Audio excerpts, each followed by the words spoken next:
21 Black Ops 7 tips your enemies don't want you to know. It's time to get good. Before you hop into a match, there are some crucial settings you need to make sure are set correctly. The very first thing you should turn off in Black Ops 7 is any setting that decreases your visibility. Because if you can't see it, you can't shoot it.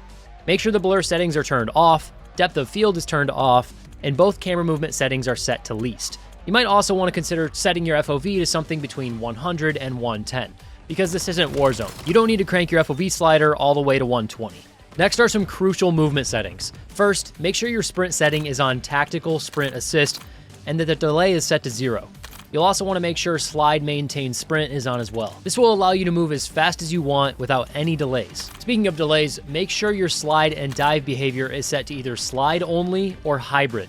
The tap 2 settings are going to add a noticeable delay to your sliding, which can really throw off the timing in gunfights. If you're hopping onto Black Ops 7 after playing Warzone, you might catch yourself picking up weapons from the ground instead of reloading.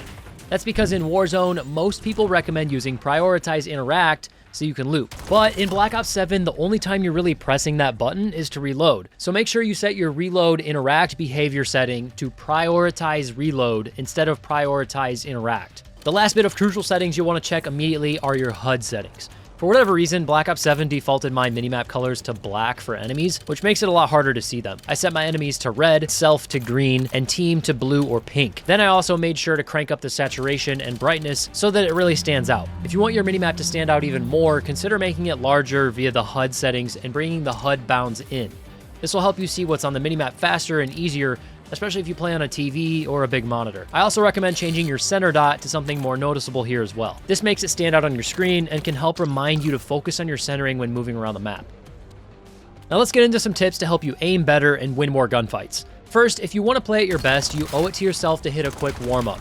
Going into a play session cold can not only get you started off on a bad foot, but can hurt your fun, KD, and win rate. A quick 5-minute warm-up takes very little time and can get your gaming session started off on a good footing. Doing this not only helps your aim, but your decision-making and focus as well. From the main menu of Black Ops 7, hit Find Match, then find Private Match at the bottom. It'll take a second to get you on a server, and from there, select a small map like Raid or Nuketown. Now go into the game rules, set the time to whatever you want, tab over to turn on directional radar, then turn off field upgrades and score streaks so the bots don't do goofy stuff. Now go back to the lobby, go over to the teams, and add 2 to 4 regular or hardened enemy bots based on your skill level. If you want to really lock in and practice your aim, consider favoriting the aim assist setting and toggle that off while you warm up. Just don't forget to turn it back on. Next is arguably the most important tip for any first-person shooter: centering. All that means is putting your crosshair where you're most likely to see someone instead of staring at the ground. In Call of Duty, if you shoot before your opponent does, then you're much more likely to win the gunfight. The only way to do that is with good centering. This is the most simple yet effective tip every single Call of Duty player needs to hear. You should have great centering through 100% of your match, not just when you're about to get into a gunfight. Learning each map's common angles, reading your minimap more, and practicing this in private matches is the best way to start implementing it into your gameplay. My next aim tip is to pre-fire. This takes good centering to the next level, and it's one of the best ways to beat sweaty players. If you're pretty confident someone is about to show up, re-peek, or re-challenge, pre-firing will ensure your bullets are registered in the game server before theirs, and it can easily be the difference between winning and losing a gunfight. Just hitting one more bullet than your opponent changes everything. Now let's talk about aim assist. If you've been playing COD long enough or seen some of my videos, you'll know that there's a trick to increasing your aim assist: moving your left stick. This is crucial to give you what's called rotational aim assist, which is stronger than normal aim assist. Most people know that by now. Cool. But it's more nuanced than that. See, if you move your left stick in the wrong direction, it can completely throw off your aim. When I'm near a wall or a piece of cover, I like to move my left stick into that object. What this does is gives me all the added benefits of rotational aim assist without moving my character and throwing off my aim. If you're standing out in the open, moving your stick in really tight circles works too. Now that's it for my aim tips. Let's talk about movement. With the addition of omni movement and wall jumping in the last 2 years, you might feel like the game's gotten too sweaty. And you're not exactly wrong, but I think with all this fancy movement tech, people have gotten too movement happy. So my tip is to move less. and be more selective with your aggression. No matter how fast or wild the movement is in this game, it's still slower than holding your irons and shooting. That's because of all the time penalties on movement. Aim down sights, coming out of slide, coming out of sprint, dive, or jump all add significant amount of time to when your enemy can actually shoot you. By being the guy that's focused on actually shooting his gun, you'll be able to punish so many sweaty players for being over-aggressive and reckless. Now, that doesn't mean don't move at all, just that you should be smarter about how you move. For example, COD has gotten so movement heavy at this point that almost every player is aggressively sliding for their chows, and especially their re-chows. I think a really clever way to outsmart a good player is when you're re-chowing is to jump back out instead of sliding. That's because most people have been conditioned to expect a slide, so their crosshair will be much lower than if you were just jumping around the corner. This could be even more broken if you can quickly pull off a wall jump. Try it out. You should also try out shouldering, especially at range. It's a free way to get information with zero risk of dying. This is a lot more common in Warzone due to the longer TTK, but the concept still applies to multiplayer. Strafe out to the side of a piece of cover just long enough to spot your enemies before you move out in high traffic areas. Think of it like looking both ways before you cross a road. Now that we've covered the basics like settings, aim, and movement, let's move on to advanced strategy tips with tip number 12. Play your life. One of the most frustrating experiences in COD is to spawn, die, spawn, die, spawn, die. One of the ways to prevent that is to practice surviving to see another day. Treat your life like it matters. Stop running out into the middle. Keep your enemies in front of you and not all around you. Slow down, know where you're safe and where you're not. Playing your life will do wonders for your gaming experience. Not only will you get less frustrated, but you'll earn a better KD and even more XP. That's because when you go on a streak, you'll actually get more XP. Another way to earn more XP is to play the objective. If you're like me, you're trying to be more efficient with leveling up your account, camos, and weapons.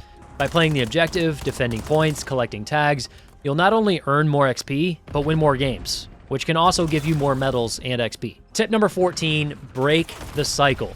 Everyone has bad deaths and even bad games, but don't let that ruin your mental and then your whole gaming session. Your emotions are your responsibility. Like we talked about earlier, the spawn, die, rinse cycle is one of the most tilting experiences in gaming. Mine is COD timing or dead slides.